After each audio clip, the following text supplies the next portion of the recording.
The morning sun streamed through the floor-to-ceiling windows of Alexander Reed's penthouse as he sipped his espresso and looked out over the city. From this height, everything below seemed so small, so manageable. That's how Alexander liked his world, under control. At 43, Alexander had built his tech company from a dorm room idea to a global empire worth billions. With salt and pepper hair that made him look distinguished rather than old, and a workout routine that kept him fit, he had everything money could buy. His closet held only custom suits. His garage housed cars worth more than most people's homes. His contact list included names that appeared on magazine covers. But on this particular Thursday evening, as his private elevator carried him to the Apex Club, where membership costs ran into 6 figures, Alexander wasn't thinking about business. He was thinking about the text from his old college roommate, James Whitfield. Got something interesting to discuss. Don't be late. The Apex occupied the top 3 floors of a downtown skyscraper. When the elevator doors opened, Alexander was greeted by Thomas, the head concierge who had worked there for 20 years. Good evening. Mr. Reed, Mr. Whitfield, and the others are waiting in the Everest room. Alexander nodded and walked through the main lounge, where men in expensive suits and the occasional woman in designer wear talked in hushed tones about stock prices, real estate deals, and which politician they'd recently had dinner with. The Everest room was the most exclusive space in the club, with its own private bar and a view that stretched for miles. Inside, 5 men sat around a table with crystal glasses and a bottle of 30-year-old scotch. There he is, James called out, raising his glass. The man who's too busy making millions to be on time. Alexander smiled and took the empty seat. Besides James, who had become rich through real estate, there was Richard Hann, a hotel magnate, Thomas Parker, who owned a chain of luxury car dealerships, and William Chen, a venture capitalist known for his early investments in several unicorn startups. The 5th man, Kenneth Brooks, was newer to their circle, old money from banking. I'm exactly on time, Alexander said, checking his watch. You're all just early. The bartender appeared at his elbow. Your usual, Mr. Reed. Thank you, Daniel. As Daniel poured his drink, Alexander surveyed the room. These gatherings happened monthly, a chance for them to brag, compete, and occasionally make deals away from their boards and lawyers. So what's this interesting discussion?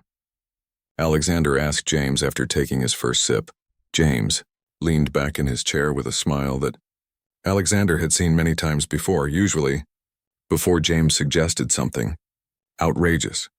We were just talking about your love life, James said, earning chuckles from around the table. Alexander raised an eyebrow. My love life is none of your business. Come on, Richard chimed in.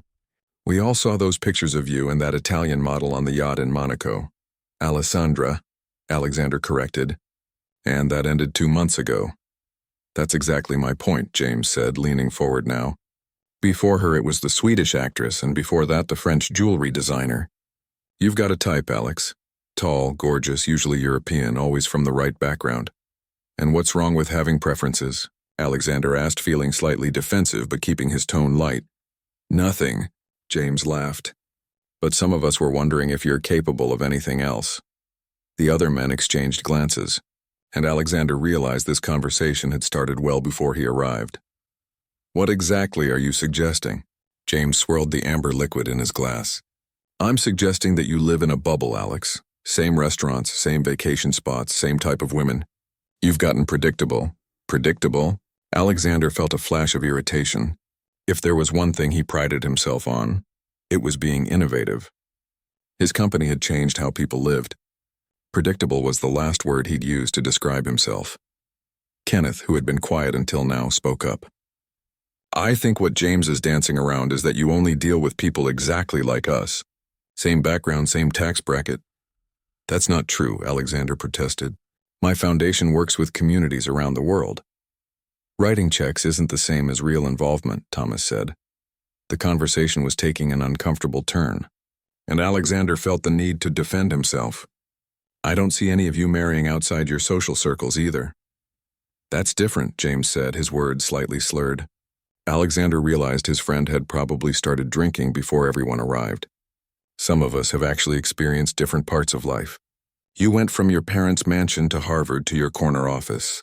Have you ever even dated someone who didn't go to an Ivy League school? The other men laughed, and Alexander felt his face grow warm. It wasn't that James was wrong. Alexander did tend to date women from similar backgrounds, but having it pointed out so bluntly in front of everyone stung. "I date who I'm attracted to," Alexander said simply. "Let me put it this way," James said, leaning closer. "I don't think you could make it work with someone truly different from you.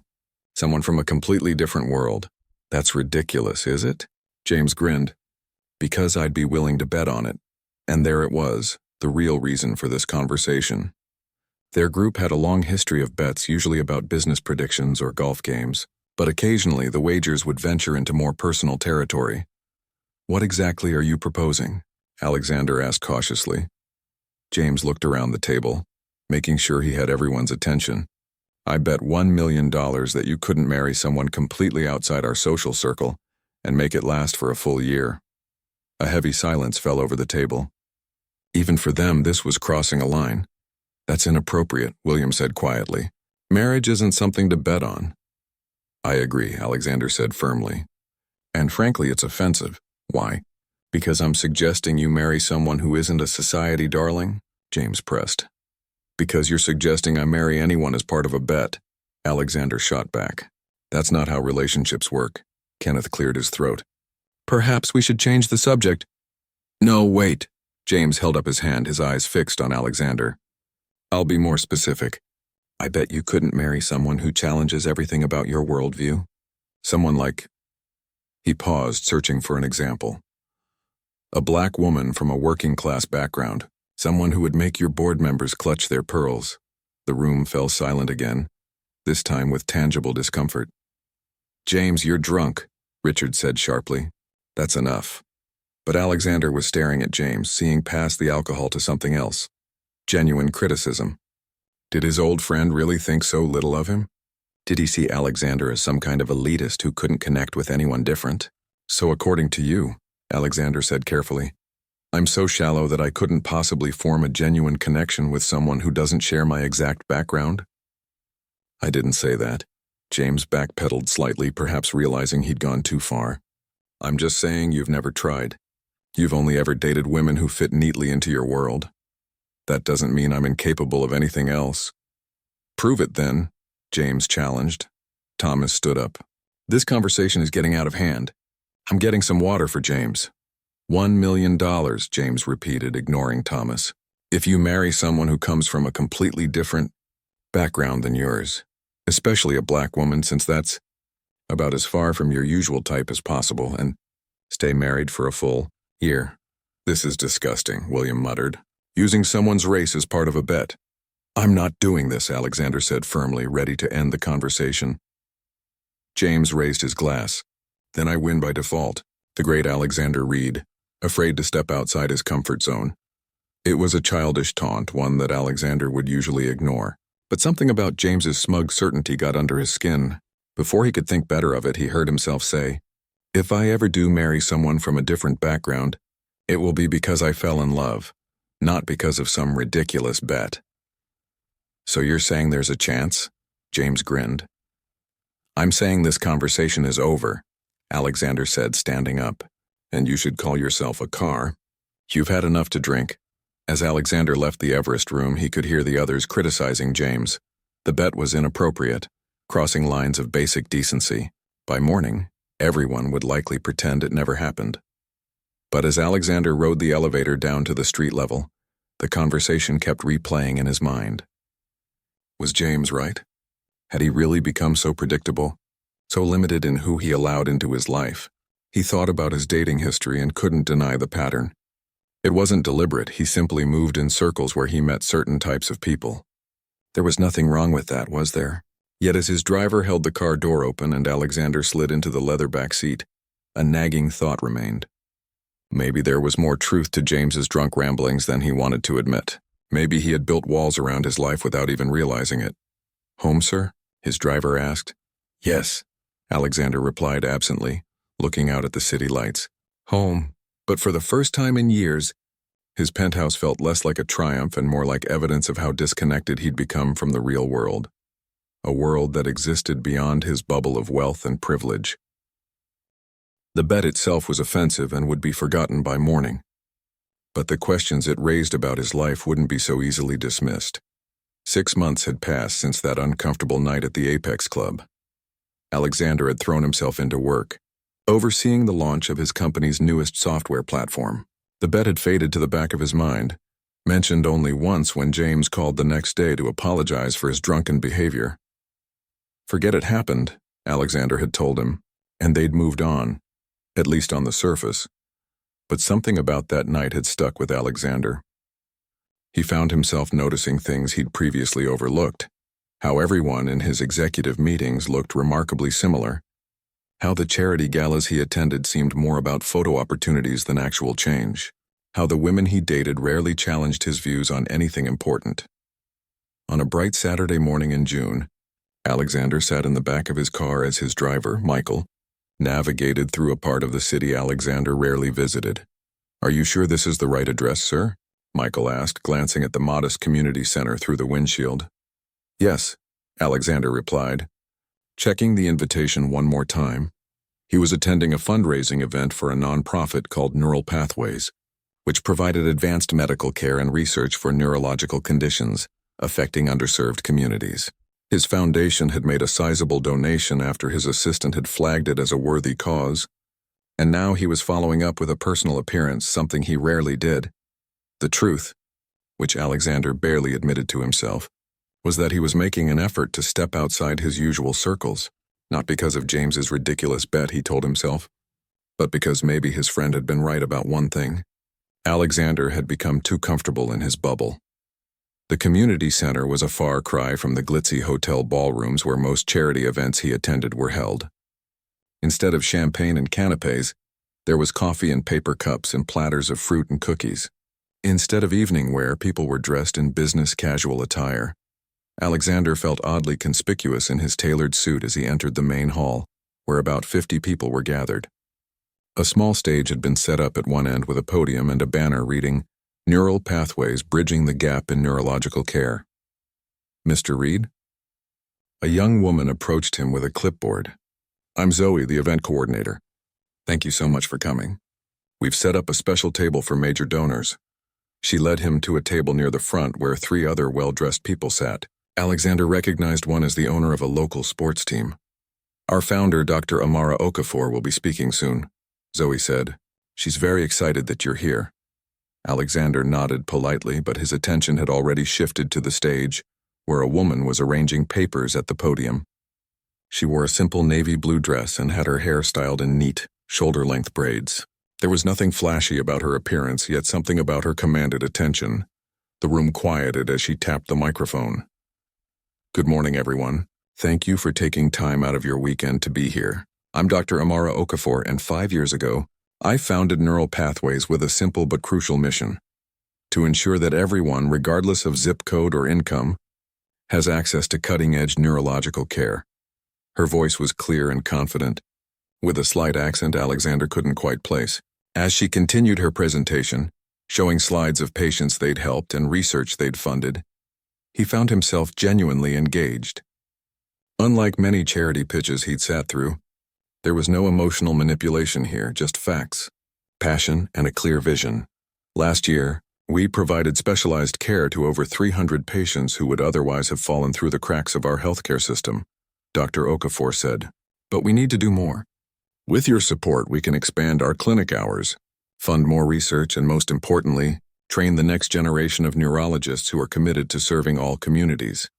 After the presentation, there was a panel discussion. Alexander was surprised when Zoe asked him to join the panel alongside Dr. Okafor, a hospital administrator, and a patient who had benefited from the program. "We'd love to hear the perspective of a major donor," Zoe explained. Alexander wasn't prepared to speak, but he rarely turned down an opportunity to be on stage. He took his place at the table, expecting the usual softball questions about the importance of giving back. "Mr. Reed," the moderator began, "as someone who has donated significantly to various causes, what attracted you to Neural Pathways specifically?" Alexander gave his standard answer about his foundation's commitment to healthcare innovation, finishing with, "And we're always looking for efficient programs where our contribution can make the biggest impact." He noticed Dr. Okafor's slight frown. "If I may follow up," she said, turning to face him directly. "When you say efficient, what metrics are you using to measure that?" Alexander blinked, not used to being challenged. "Well, we look at administrative costs versus program spending, number of people served, that sort of thing." "Interesting," she replied. "Because true efficiency in healthcare can't be measured in the same way as a business. Sometimes the most impactful care requires more resources, more time with each patient. I wonder if donors sometimes miss that nuance when they focus too much on numbers and not enough on outcomes." There was an awkward silence. Alexander was used to people nodding along with his opinions, not questioning them. "That's a fair point," he said finally. "Perhaps our metrics could use some refinement." The discussion continued, and Alexander found himself increasingly drawn to Dr. Okafor's perspective. She wasn't confrontational, but she wasn't deferential either. She spoke with the authority of someone who knew her field inside and out, and wasn't afraid to advocate for what she believed. After the panel, as people mingled over refreshments, Alexander made his way to Dr. Okafor. "Dr. Okafor, I wanted to thank you for including me in the panel." She turned, and he was struck by her eyes, dark brown with flecks of gold. "Intelligent and assessing, Mr. Reed. Thank you for your donation and for participating today." Her tone was professional but not particularly warm. "I appreciated your perspective on efficiency metrics," he said. "You made some excellent points." A hint of surprise crossed her face. "Most donors don't appreciate being told their approach might be flawed." Alexander smiled. "I didn't get where I am by surrounding myself with yes-men." This wasn't entirely true, he realized as he said it. Lately he'd done exactly that. "In that case," she said, "I have some thoughts on how your foundation could have an even greater impact, if you're interested in hearing them." "I'd love to. Perhaps over dinner sometime." The words came out before he could think them through. It wasn't his usual smooth invitation. There was an earnestness to it that surprised even him. Dr. Okafor raised an eyebrow. "Is this a business dinner or something else, Mr. Reed?" Her directness caught him off guard. Honestly, I'd just like to continue our conversation. You can call it whatever you like." She seemed to consider this for a moment. "I'm very busy, but I could do coffee next week. My clinic is in Westview. There's a place called Blue Spoon nearby." Alexander knew the area. It was far from his usual haunts in a working-class neighborhood that was slowly being gentrified. "Blue Spoon at 1 p.m. on Tuesday," he suggested. "Make it 4. I see patients until 3:30, she said, then added with a small smile, "And don't wear a 3-piece suit. You'll stand out too much." Before he could respond, she was called away by a colleague. Alexander watched her go, feeling oddly off balance. Had he just asked her out? Had she accepted? Or was this strictly professional? As his driver took him home, Alexander found himself looking forward to Tuesday with an anticipation he hadn't felt in a long time. Dr. Okafor, Amara, was unlike anyone in his social circle. She was brilliant, passionate about her work, and completely unimpressed by his wealth and status. The thought of James's bet flickered in his mind, but he pushed it away. This wasn't about that. This was about meeting someone interesting, someone who saw the world differently than he did. Still, as he looked out the window at neighborhoods he usually only saw from a distance, Alexander couldn't help but wonder if this coffee meeting might be the beginning of something that would take him far outside his comfort zone, and whether that might be exactly what he needed. When Tuesday arrived, Alexander surprised himself by feeling nervous as he changed his clothes 3 times, finally settling on dark jeans and a casual button-down shirt, the most dressed down he'd been in public in years. "Blue Spoon Cafe, in Westview," he told Michael. As the car pulled away from his building, Alexander realized he was doing something he hadn't done in a very long time. He was taking a chance on something or someone completely new and unexpected. What had started as coffee at the Blue Spoon Cafe turned into dinner the following week. One dinner became weekly dates, and before Alexander knew it, 3 months had flown by. Each time he was with Amara, he discovered something new about her, about the world, about himself. He learned that Amara had grown up in Nigeria until age 10, when her family moved to America for her father's teaching position. He learned she'd worked multiple jobs to put herself through medical school. He learned she loved spicy food, classical music, and could beat him handily at chess. Most importantly, he learned what it felt like to be with someone who valued him for his mind and heart, not his bank account. "You're different with her," his assistant Diane commented one day after Amara had called the office. "Different how?" Alexander asked, glancing up from his computer. Diane smiled. "You laugh more. You're less, I don't know, rigid." Alexander didn't deny it. Being with Amara felt like taking a deep breath after years of shallow ones. Tonight, he was taking her to dinner to meet James and his wife Vanessa. It wasn't something he'd planned. James had spotted them at a restaurant last week and practically invited himself to join them next time. But Alexander couldn't avoid his friends forever.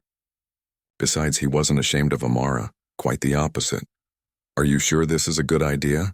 Amara asked as they drove to the restaurant, a high-end place downtown where Alexander was a regular. "It'll be fine," he assured her, though he wasn't entirely convinced himself. Amara looked stunning in a deep purple dress, her hair styled in an elegant updo. She didn't often dress up. Her work kept her in practical clothes most days, but when she did, she took his breath away. James and Vanessa were already seated when they arrived, champagne open on the table. "Alexander." James stood, his smile wide but his eyes calculating as they landed on Amara. "And you must be the famous Dr. Okafor we've heard so much about." "Please, call me Amara," she said, shaking his hand firmly. Vanessa air-kissed Alexander's cheeks before turning to Amara with a practiced smile. "So lovely to meet you.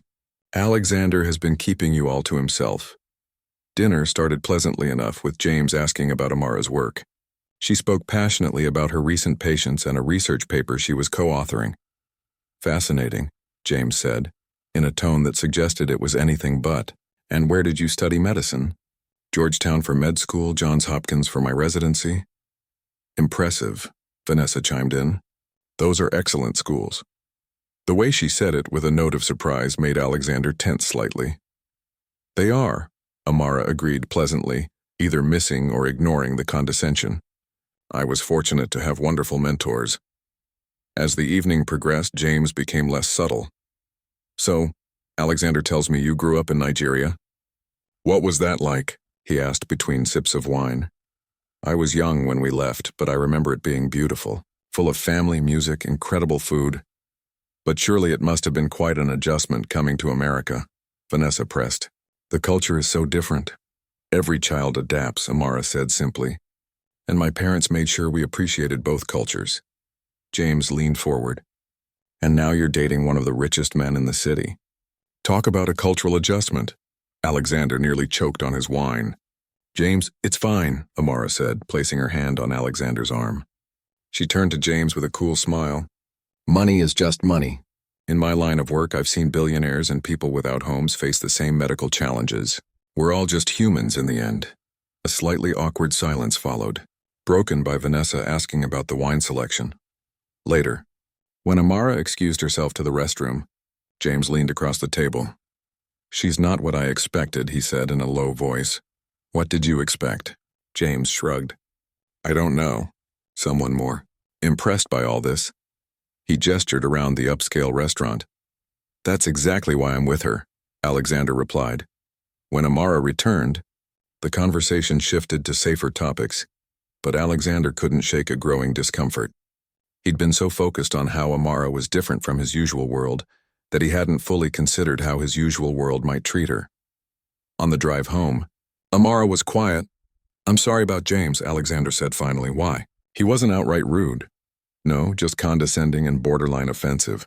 Amara sighed. "Alexander, I've dealt with much worse. This was actually pretty mild." That statement hit him hard. "That's depressing." "That's reality," she corrected. "But it doesn't matter.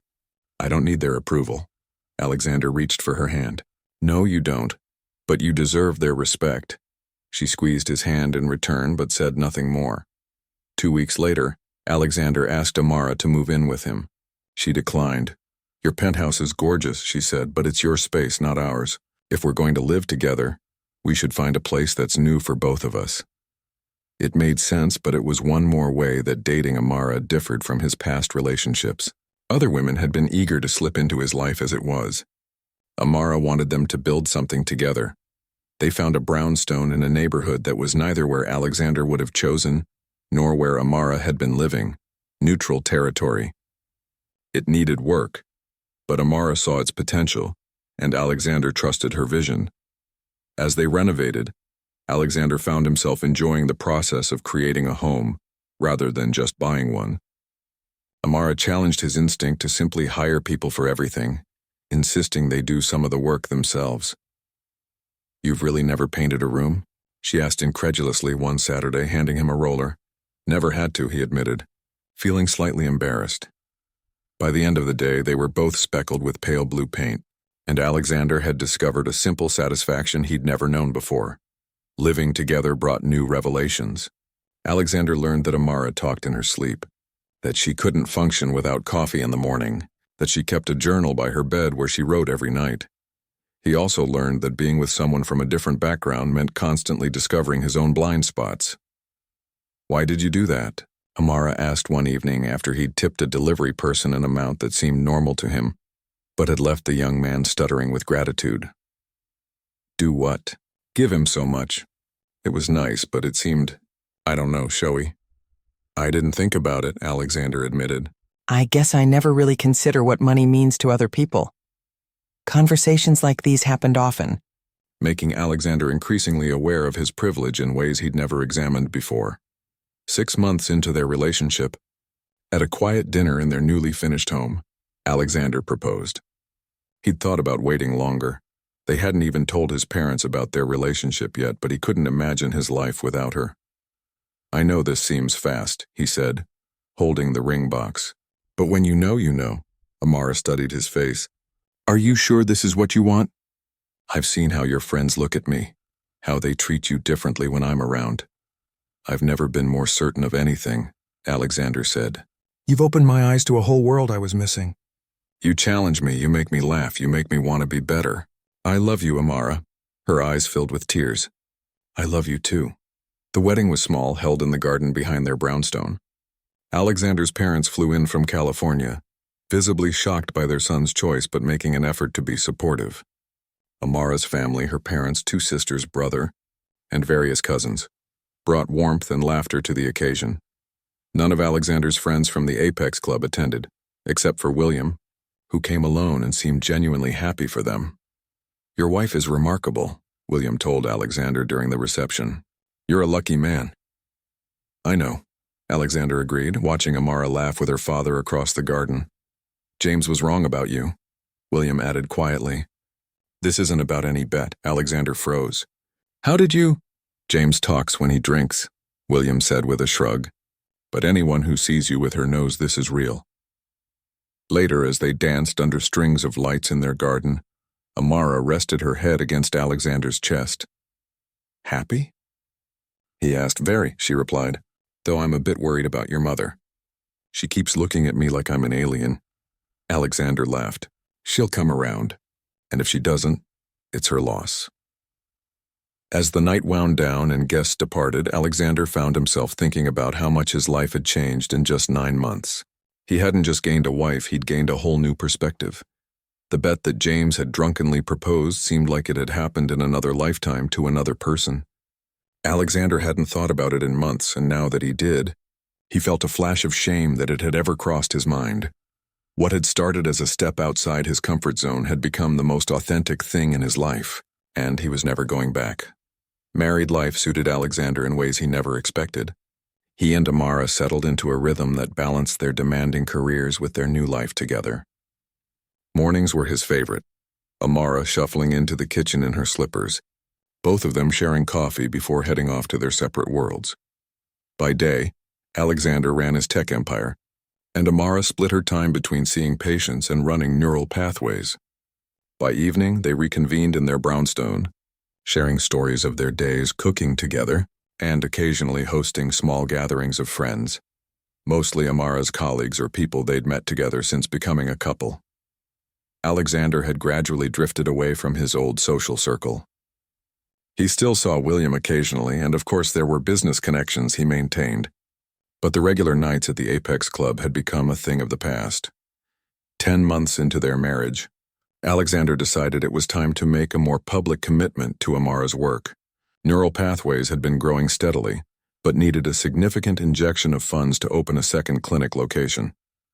"We should host a fundraiser," he suggested one night over dinner. "Something big at that new event space downtown. We could invite everyone. My business contacts, your medical colleagues, potential donors from both our networks." Amara looked up from her pasta. "That's actually a great idea. The exposure alone would be invaluable. I was thinking we could aim to raise enough for not just the new clinic but also that research initiative you've been talking about." Her eyes lit up. "Really? Alexander, that would be incredible." "Then it's settled," he said, reaching for her hand across the table. "Let's make it happen." They spent the next month planning. Alexander put his considerable resources behind the event, while Amara prepared presentations on neural pathways' impact and future plans. They decided on a cocktail hour, dinner, presentations, and a silent auction, followed by dancing. The guest list was extensive, over 300 people, and included names from the highest echelons of the business world, many of whom had never attended a fundraiser for a cause like neural pathways before. "Are you sure your friends will come?" Amara asked as they reviewed the RSVPs. "They'll come," Alexander assured her. If only out of curiosity, he was right. The night of the event, the space filled with a mix of people who would never normally be in the same room. Neurosurgeons chatting with tech investors, community health workers mingling with real estate tycoons. Alexander spotted James and Vanessa the moment they walked in. He hadn't seen James in over 6 months, not since a brief awkward encounter at a business conference. He hadn't expected them to come, but there they were. Vanessa in a designer gown and James scanning the room with the look of someone who'd just stepped into foreign territory. "They actually came," Alexander murmured to Amara, who was stunning in a deep green dress that complemented her skin tone perfectly. "Be nice," she whispered back, squeezing his arm. "We want their money." Alexander laughed and kissed her cheek. "You've become quite the pragmatist, Dr. Reed." She smiled at the use of her married name, still a novelty after she decided to use it professionally as well as personally. "I've always been practical. Now go mingle while I check on the presentation setup." The evening progressed smoothly. Dinner was excellent. The silent auction items were generating substantial bids. And when Amara took the stage to speak about neural pathways, the room fell silent in a way that made Alexander's chest swell with pride. 3 years ago, when I opened our first clinic, people told me I was dreaming too big," Amara said, her voice clear and confident. "They said specialized neurological care couldn't be delivered effectively in underserved communities. They were wrong." She proceeded to share patient stories and research data that demonstrated exactly how wrong those naysayers had been. Alexander watched as even the most skeptical faces in the crowd became engaged. "Tonight, with your help, we're not just raising funds for a second clinic location," she continued. "We're changing the narrative about who deserves access to cutting-edge medical care. We're saying that a child's zip code shouldn't determine whether they receive treatment for epilepsy. We're saying that a grandmother's income shouldn't dictate whether her Parkinson's symptoms are managed with the latest therapies." By the time she finished speaking, Alexander wasn't the only one who looked ready to write a check on the spot. The fundraising goal they'd set, ambitious as it was, seemed within reach.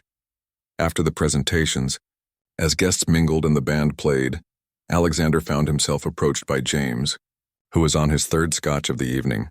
"Quite a show you've put on," James said, nodding toward where Amara was speaking with a group of potential donors. "She's impressive, I'll give you that." "She's extraordinary," Alexander corrected. James smiled, but it didn't reach his eyes. "Almost a year of marriage. Who would have thought? You know, I was beginning to think I'd lost our bet." Alexander stared at him, a cold feeling spreading in his chest. "What are you talking about?" "Oh, come on," James laughed, lowering his voice. "The bet? You marrying someone completely outside our social circle? $1 million? Ring any bells?" "That was a drunken joke, not a real bet," Alexander said, his voice tight. "And I never agreed to it," James shrugged. "Maybe not explicitly, but we both know it was on your mind when you started dating her. Why else would you suddenly break your pattern of 20 years? "Because I fell in love," Alexander said, anger rising. "That bet has nothing to do with my relationship with Amara, if you say so." James swirled his drink. "Either way, you've almost made it to a year. What is it now, 10 months? Just 2 more and you win. Always the overachiever, eh, Alex?" Alexander wanted to punch him, right there in the middle of the fundraiser. Instead, he gripped his water glass so tightly he thought it might shatter. There is no bet, James. There never was. And if you mention this ridiculous idea to anyone, especially Amara, mention what to me? Alexander froze as Amara's voice came from behind him. He turned to find her looking between him and James with curiosity. Nothing, he said quickly. Just some old business matter. Actually, James said with a smile that made Alexander's stomach drop, I was just congratulating Alexander on almost winning our little bet. Amara raised an eyebrow. What bet? Before Alexander could stop him, James continued. The one where I bet him $1 million he couldn't marry someone outside our social circle, specifically a black woman, and make it last for a full year. The color drained from Amara's face. She looked at Alexander, her eyes searching his for denial. Amara, it's not what it sounds like. Alexander began, reaching for her hand. She stepped back, just out of reach. Is it true? Was there a bet? James made a stupid, drunk comment over a year ago, but I never agreed to it. It was offensive and ridiculous. But was it about marrying a black woman? For a bet? Her voice was steady, but Alexander could see the hurt building behind her eyes. James said those things, yes, but... And you started dating me a few months after this conversation? Alexander felt trapped. Yes, but the two things aren't connected. Amara looked at James, who was watching them with poorly concealed interest, then back at Alexander. Without another word, she turned and walked away. Moving quickly through the crowd toward the exit, Alexander shot James a look of pure hatred before hurrying after her. But by the time he reached the lobby, she was already getting into a taxi. Amara, wait, he called, but the taxi pulled away. Alexander stood on the sidewalk, his heart pounding. Around him, the fundraiser continued, oblivious to the fact that his world had just collapsed.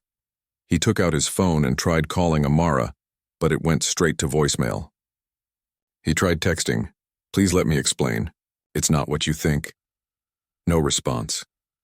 After instructing his assistant to handle the rest of the event, Alexander went home, hoping to find Amara there. The brownstone was dark and empty. He tried her office, her favorite coffee shop, even her parents' house in the suburbs. No one had seen her. Finally, at nearly midnight, he received a text. I'm staying with Zoe tonight. I need space. Alexander sank onto their couch, head in his hands. How had everything fallen apart so quickly? One moment they were celebrating their successful fundraiser, and the next his past had come back to destroy everything he valued most. The worst part was that he couldn't even blame James entirely. Yes, his friend had deliberately sabotaged him, but Alexander was the one who had let the idea of that bet linger in his mind when he first met Amara. He was the one who hadn't immediately shut it down. He was the one who had kept it secret from her, and now, as he sat alone in the home they'd built together, Alexander wondered if he'd lost the only thing that truly mattered to him, all because of a stupid, thoughtless bet he'd never even agreed to. 3 days passed without Amara coming home. Alexander called, texted, and even waited outside her clinic, but she asked him through Zoe to give her space. Those 3 days felt longer than any business crisis he'd ever weathered. He barely slept, couldn't focus on work, and found himself staring at their wedding photo for hours. On the 4th morning, Alexander made a decision. If Amara wouldn't talk to him, he would speak to the world. He called a press conference at his company headquarters. Sir, are you sure about this? His PR director asked when he explained his plan. This is very impersonal. I'm sure, Alexander replied. Set it up for this afternoon. By 2 o'clock, the press room was packed with reporters, curious about the sudden announcement from the normally private CEO. Cameras flashed as Alexander took the podium, looking more disheveled than anyone had ever seen him in public. Tie slightly crooked, dark circles under his eyes. Thank you all for coming on such short notice, he began. I'm not here today to talk about a new product or a business acquisition. I'm here to talk about a personal failing and to make a public apology. The room quieted, sensing this wasn't going to be the usual corporate press conference.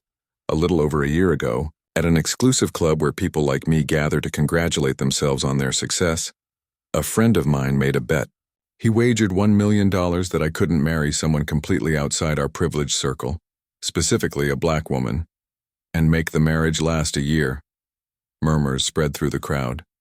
Alexander continued. I didn't accept that bet, but I didn't shut it down either. I let it hang in the air, treating it like a joke rather than calling it out for the offensive, dehumanizing suggestion it was. He paused, collecting himself. A few months later, I met Dr. Amara Okafor, the most extraordinary person I've ever known. She's brilliant, compassionate, and has dedicated her life to ensuring that quality medical care reaches communities that people in my circles often overlook. I fell in love with her, and by some miracle, she loved me back. Alexander's voice cracked slightly. We got married, and she changed my life in ways I never imagined possible. She opened my eyes to realities I'd been blind to. She challenged me to be better, not just a better husband, but a better human being.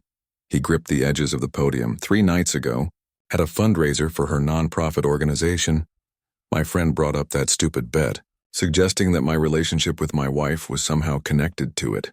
It wasn't, it never was, but I had never told Amara about the bet. I kept it from her, telling myself it was irrelevant, that it would only hurt her to know that someone had reduced our relationship to a wager. Alexander looked directly into the cameras. Amara, if you're watching this, I'm sorry. I'm sorry I didn't tell you the truth from the beginning.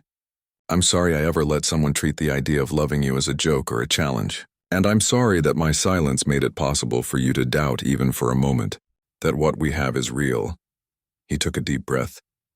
To everyone else, I want to say this: the environments we create, the conversations we tolerate, the jokes we let slide, they matter.